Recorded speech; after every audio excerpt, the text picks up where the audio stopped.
Audiolibros en 15 minutos. Suscríbete al canal y explora un nuevo libro cada día. Los inversores hacen todo lo posible para comprar activos de alto valor a un precio bajo. Empecemos con una pregunta básica. ¿Qué es un inversor? Bueno, es alguien cuyo trabajo consiste en invertir en una serie de activos, que comprenden un paquete conocido como cartera, cuyo valor espera aumente a medida que pasen los años. ¿Cómo sabe qué inversiones acumularán valor? Bueno, no es así. Aunque es más probable que algunas conjeturas sean correctas que otras, un inversor nunca sabe realmente cuál será el resultado de una inversión. Todo lo que puede hacer es disciplinarse en el arte de hacer conjeturas fundamentadas. Pero este no es un arte fácil de dominar. Para empezar, es prácticamente imposible predecir el futuro lejano con mayor precisión que otros inversores. Es probable que sepan tanto como usted sobre los acontecimientos económicos, geopolíticos o relacionados con el mercado inminentes a gran escala, como las guerras, las caídas del mercado de valores o la llegada de nuevas tecnologías. ¿Por qué? Bueno, es probable que tú y ellos estén leyendo los mismos artículos y consultando los mismos datos, por lo que sus conjeturas sobre eventos futuros probablemente sean tan buenas como las tuyas. Así puede olvidarse de las previsiones a largo plazo. Es mucho más prudente prestar atención a lo que el autor llama lo cognoscible, y basar tus predicciones a corto plazo en ese conocimiento. Lo conocible es toda la información que puede obtener sobre el valor real de un activo determinado. Por ejemplo, si está pensando en invertir en una empresa, querrá analizar el valor real de los activos de esa empresa, y comparar ese valor con el precio de una acción de esa empresa. Si el precio subestima el valor real, es posible que esté buscando una inversión sólida. Por lo tanto, el objetivo es bastante simple: comprar activos cuando estén baratos y esperar a que la evolución del mercado haga subir su precio. Por ejemplo, imagine que el mercado inmobiliario se ha desplomado y que los promotores no pagan sus deudas, y se ven obligados a abandonar sus proyectos de construcción. Es posible que puedas hacerte con estructuras cuyo valor, solo en materiales, supere el precio al que estás comprando. Obviamente, hacer esto aumentará las posibilidades de que su cartera gane valor en el futuro. Ahora, algunos inversores dirían que esto es todo lo que implica el trabajo: comprar barato y vender caro.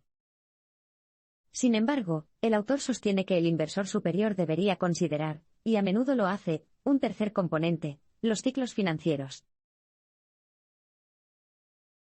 Los ciclos son similares a los patrones naturales, aunque no son tan predecibles. Entonces, ¿qué es un ciclo? Bueno, el autor lo define como un patrón repetitivo. Por ejemplo, en el mundo natural, abundan los ciclos. El día se convierte en noche, la cual, a su vez, vuelve a ser día. La primavera se convierte en verano, el verano en otoño, el otoño en invierno y el invierno, finalmente, vuelve a la primavera. Afortunadamente para nosotros, estos ciclos naturales se repiten con tanta regularidad que podemos planificar nuestras vidas en torno a ellos con un nivel de certeza tan alto que es relativamente fácil posicionarnos ventajosamente dentro de ellos.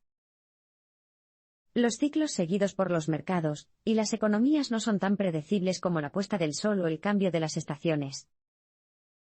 Pero eso no significa que no existan. Imagina que la Tierra no orbitara alrededor del Sol a una velocidad predecible. A veces su órbita se aceleraba y, a veces, se ralentizaba y, aunque siempre completaba su órbita, no había forma de saber cuándo el día podría convertirse en noche, o viceversa. Así es como funcionan los ciclos del mercado. No se sabe cuándo el día de una subida positiva del mercado puede convertirse en la noche de una caída negativa del mercado. El patrón puede ser claro a largo plazo, pero, a corto plazo, hay una gran varianza.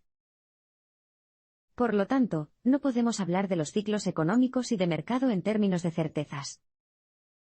Pero podemos hablar de ellas en términos de tendencias. Una tendencia es cualquier cosa que un inversor informado piense que es probable que suceda, así como sus cálculos sobre el grado de esa probabilidad. Por ejemplo, después de un auge del mercado, cuando los precios hayan subido a niveles insostenibles, y el optimismo de los inversores sea elevado, es casi seguro que habrá una caída, cuando los precios bajen drásticamente y los inversores se sientan temerosos y deprimidos. Exactamente cuándo ocurrirá esa redada, y qué tan grave será, es totalmente impredecible.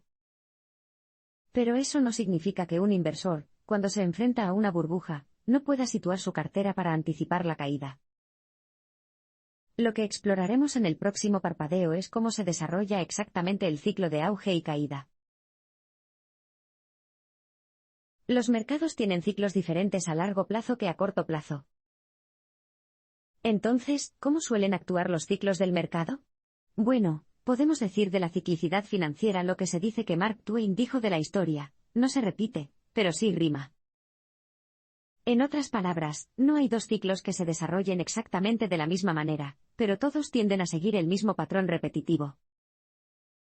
Tal vez la mejor forma de demostrar este patrón sea con un ejemplo extremo: la burbuja de las .com y su posterior caída de 1995 a 2002, un ciclo de auge y caída que se vio impulsado, en gran medida, por la imprudencia de los capitalistas de riesgo. Esto es lo que pasó. A mediados de la década de 1990, el uso de Internet en los Estados Unidos se disparó, un advenimiento que se esperaba que creara enormes oportunidades de obtener ganancias financieras. Los capitalistas de riesgo pronto comenzaron a invertir en empresas en línea, que surgieron como hongos, aunque la mayoría de ellas tenían pocas perspectivas de llegar a ser realmente rentables. En medio del entusiasmo general, las acciones subieron a niveles sin precedentes, y los fondos de capital riesgo reportaron rentabilidades de 3 dígitos. Esto atrajo aún más capital y, muy pronto, se crearon demasiadas empresas en línea. Se había formado una burbuja. Inevitablemente, la mayoría de estas empresas fracasaron. Muchos inversores de capital riesgo experimentaron pérdidas del 100%, y los precios de las acciones se desplomaron. La burbuja había estallado. Si se graficara este evento, se obtendría una forma similar a la de la aguja de una catedral, con un aumento abrupto de la inversión de capital de riesgo a partir de 1999, que alcanzó su punto máximo en 2000 y, posteriormente, disminuyó drásticamente ese mismo año. Sin embargo, desde entonces, la inversión de capital de riesgo se ha recuperado en gran medida. De hecho, si observas un gráfico, verás que ha vuelto a subir hasta la mitad de su altura de 2000. En otras palabras, en promedio, el mercado de capital riesgo ha crecido en los últimos 20 años, pero, a corto plazo, se han producido variaciones extremas, con precios que alcanzaron su punto máximo en 2000 y cayeron a un valle en 2002. En términos generales, este es el patrón que siguen casi todos los mercados, economías y empresas, aunque en una escala menos extrema. Gradualmente y en promedio, crecen. Podemos llamar a este crecimiento promedio su tasa de crecimiento secular, y secular, en este contexto, significa que persiste durante un largo periodo de tiempo. Sin embargo, a corto plazo, el crecimiento oscila hacia arriba y hacia abajo en torno a esta tendencia secular. Exploraremos por qué sucede eso en el próximo parpadeo. El principal impulsor de las fluctuaciones del mercado a corto plazo es la psicología del inversor, a la que es difícil resistirse. En la vida cotidiana, los extremos emocionales son relativamente raros. Puede que tengamos días malos y días buenos, pero la mayoría de las personas no oscilan entre una euforia sin límites y una desesperación sin fondo. Por lo tanto, puede sorprender que una de las principales razones de las subidas y bajadas de los mercados a corto plazo sea la emoción humana, es decir, una fluctuación entre la codicia impulsada por la euforia y el miedo impulsado por la desesperación. Así es como se desarrolla. Durante los períodos de crecimiento significativo, como el que fue impulsado por el capital de riesgo entre 1995 y 2000, los inversores se vuelven delirantes. Creen que el crecimiento durará para siempre.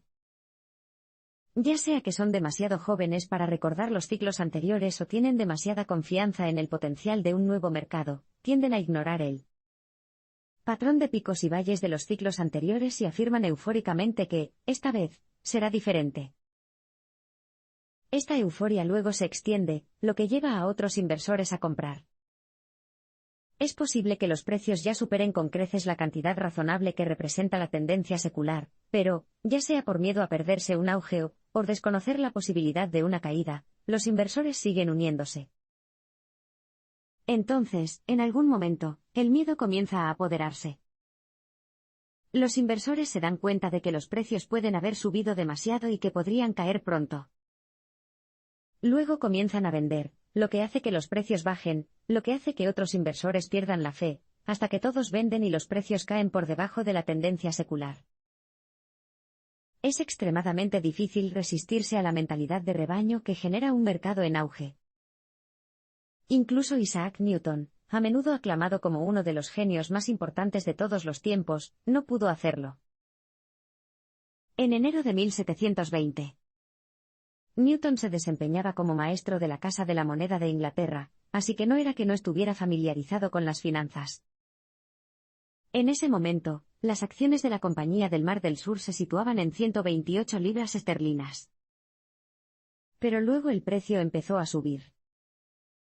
Al darse cuenta de que la subida estaba impulsada por inversiones especulativas, Newton vendió sabiamente sus 7,000 libras esterlinas en acciones. Había previsto correctamente el ciclo inminente. En junio, los precios de las acciones se dispararon hasta alcanzar las 1,050 libras esterlinas y, en septiembre, habían vuelto a caer por debajo de las 200 libras. Pero esta es la cuestión. Newton no pudo mantener sus armas. Después de ver a quienes lo rodeaban ganar una cantidad ridícula de dinero, volvió a comprar sus acciones en el punto álgido, y luego lo perdió todo, más de 20.000 libras, en el accidente posterior. ¿La lección es esta? Vale la pena resistirse a la mentalidad de manada que prevalece cuando predomina la codicia eufórica. Pero resistirse al miedo alimentado por la desesperación no es menos importante. Hablaremos de eso a continuación. Lo más sensato es invertir cuando el riesgo parece alto y vender cuando el riesgo parece bajo. Todos los días, innumerables inversores vigilan de cerca los medios de comunicación, y prestan atención a los altibajos de este o aquel mercado. Sin embargo, pocos de ellos prestan suficiente atención a lo que dice la información que obtienen sobre su posición en el entorno de inversión actual. El inversor superior, por el contrario, presta toda su atención a estas cosas. Esto tiene mucho sentido. Después de todo, cuando los inversores se sienten eufóricos y codiciosos, dejan de creer en el riesgo, y siguen comprando incluso cuando los precios han alcanzado niveles irrazonables, y la probabilidad de una caída es máxima. Durante las alzas del mercado, los rendimientos de las inversiones riesgosas también son mínimos. Como todo el mundo compra con euforia, los vendedores pueden exigir precios altos y ofrecer primas de riesgo míseras, lo que aumenta aún más el riesgo de pérdidas. Así que sí. Empiezas a escuchar cosas como el mercado no puede fallar y esta vez es diferente, harías bien en proceder con cautela. Por otro lado, cuando los inversores se sientan desesperanzados y temerosos, por ejemplo, a raíz de una caída o caída del mercado, el riesgo estará en su punto más bajo. Todos los inversores que perdieron dinero se quedarán tímidamente al margen, creyendo que el mercado está ahora atrapado en una caída eterna.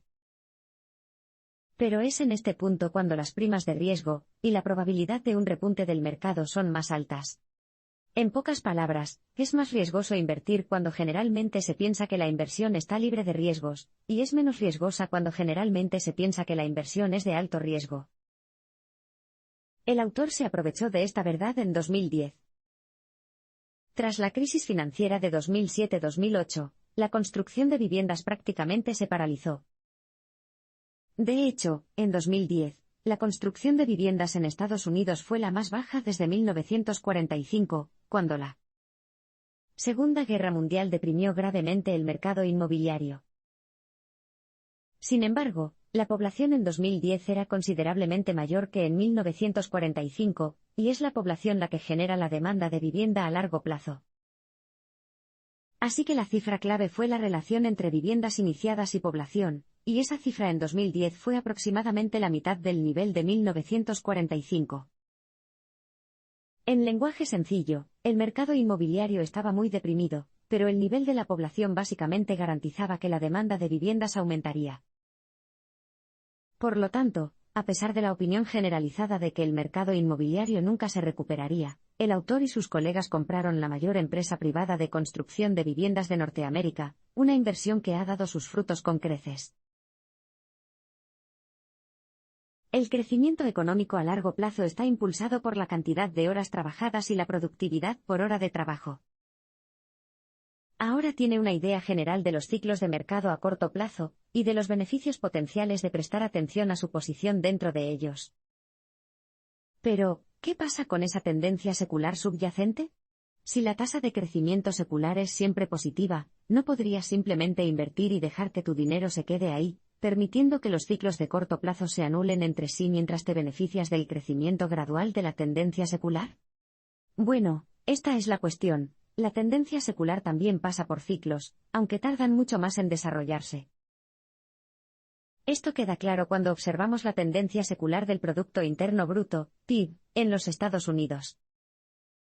Una forma de calcular el PIB es multiplicar el número de horas trabajadas en una nación por el valor de la producción de cada hora.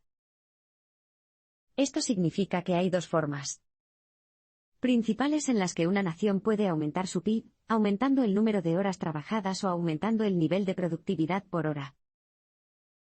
La forma más obvia de aumentar el número de horas trabajadas en un país es aumentar el número de trabajadores y, de hecho, el aumento del PIB está correlacionado con el crecimiento de la población. Por ejemplo, después de la Segunda Guerra Mundial, la tasa de natalidad de los Estados Unidos aumentó significativamente, un fenómeno que se conoce comúnmente como el baby boom. Cuando los niños nacidos entre finales de la década de 1940 y principios de la de 1960 alcanzaron la edad de trabajar, la economía estadounidense experimentó un crecimiento significativo, simplemente porque había más personas trabajando. Este aumento en las horas trabajadas se tradujo en un crecimiento económico. La segunda forma de impulsar el PIB a largo plazo, aumentar la productividad por hora, depende de la tecnología. Por ejemplo, entre finales del siglo XVIII y principios del siglo XIX, las máquinas impulsadas por vapor y agua comenzaron a reemplazar a los trabajadores humanos en ciertos campos, y a realizar sus trabajos con mayor eficiencia. Mientras tanto, el trabajo que antes se hacía lentamente en las pequeñas tiendas comenzó a completarse en las grandes fábricas a una velocidad vertiginosa. ¿El resultado? Crecimiento económico. El PIB estadounidense tiende a crecer a una tasa de entre el 2 y el 3% anual. Pero recuerde, este es el crecimiento promedio. No significa que no pueda haber recesiones económicas a largo plazo, de las que la economía puede tardar no años sino décadas en recuperarse. Las tasas de natalidad pueden disminuir por diversas razones, como las guerras, las condiciones económicas desfavorables y las tendencias sociales, como la propensión actual de los jóvenes estadounidenses a posponer la formación de una familia. A largo plazo, la reducción resultante de la fuerza laboral puede provocar una recesión económica generalizada. En resumen, no es prudente confiar en días futuros brillantes que tal vez nunca lleguen. Por eso, el inversor superior permanece atento a los ciclos de corto plazo y se posiciona en consecuencia.